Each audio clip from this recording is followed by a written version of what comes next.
Welcome to Traveler's Tales. I am your host, Greg Alonzo.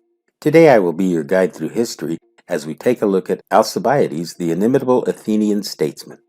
Before we begin, just a quick reminder that we post new videos every Tuesday, Thursday, and Saturday, with special editions on Thursdays. Don't forget to hit that little bell icon to be notified each time we post new videos. Who was Alcibiades? Was he a corrupt politician? Was he a traitor? Why was he important to the Greeks? Is he still relevant in today's world? Today we will answer these questions as we take a look at this colorful Athenian statesman. Moving right along, mythology tells us one thing, while archaeology tells us another. Alcibiades was a prominent Athenian statesman, a general, and an exceptional orator.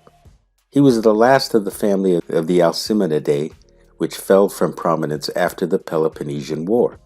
He played a major role in the second half of the conflict as strategic advisor, military commander, and politician. During the course of the Peloponnesian War, Alcibiades changed his political allegiance several times. While in his native Athens, in early 410s before the Common Era, he advocated an aggressive foreign policy and was a prominent opponent of the Sicilian expedition. This was an Athenian military expedition into Sicily, which took place in 415 to 413 before the Common Era, and it was during the Peloponnesian War. This pitted Athens against Sparta, Syracuse, and Corinth. The expedition ended in a devastating defeat for the Athenian forces, which severely impacted the city-state. After his political enemies brought charges of sacrilege against him, he fled to Sparta. He was quickly accepted by the Spartans and served as a military strategic advisor. While in Sparta, he proposed and supervised several major campaigns against Athens. During his years in Athens, Alcibiades played a significant role in the undoing of Athens. However, while in Sparta, Alcibiades also made several powerful Spartan enemies. According to many historians of antiquity, Alcibiades thought nothing of seducing the queen of Sparta. He also made little to no effort to conceal the relationship.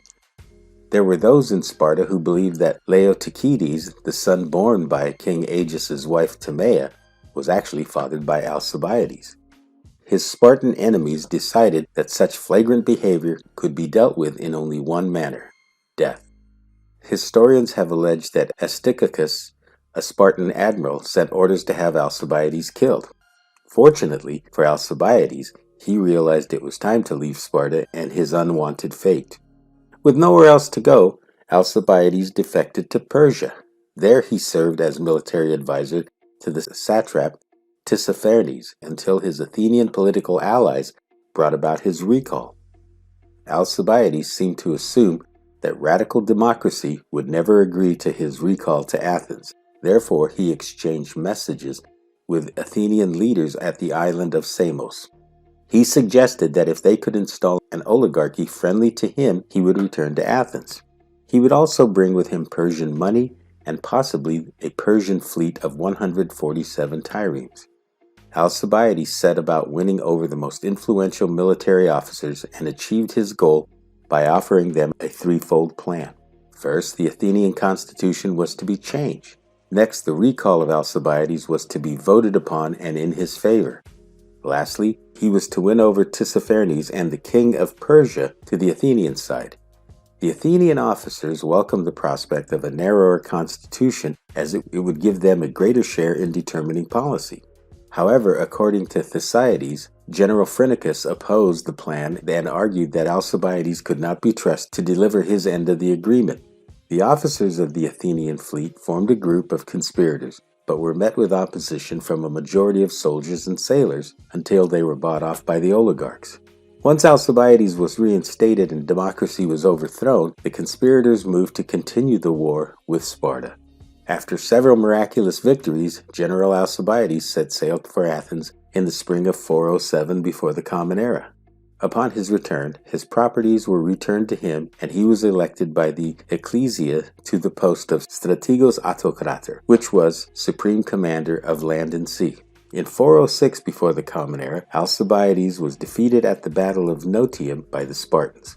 Consequently, he was condemned to exile and never returned to Athens. Much of Alcibiades' death is uncertain. According to Aristotle, the site of Alcibiades' death was Elaphus, a mountain in Phrygia, which is in today's modern Turkey. This brings us to the end of Alcibiades, the inimitable Athenian statesman. If you enjoyed this video, please consider joining our channel and becoming a member. Your support will enable us to continue putting out quality videos. Don't forget to like and subscribe to Travelers' Tales. This really is the best way to help our channel grow. Until we meet at the crossroads of folklore and fact, Kartistos.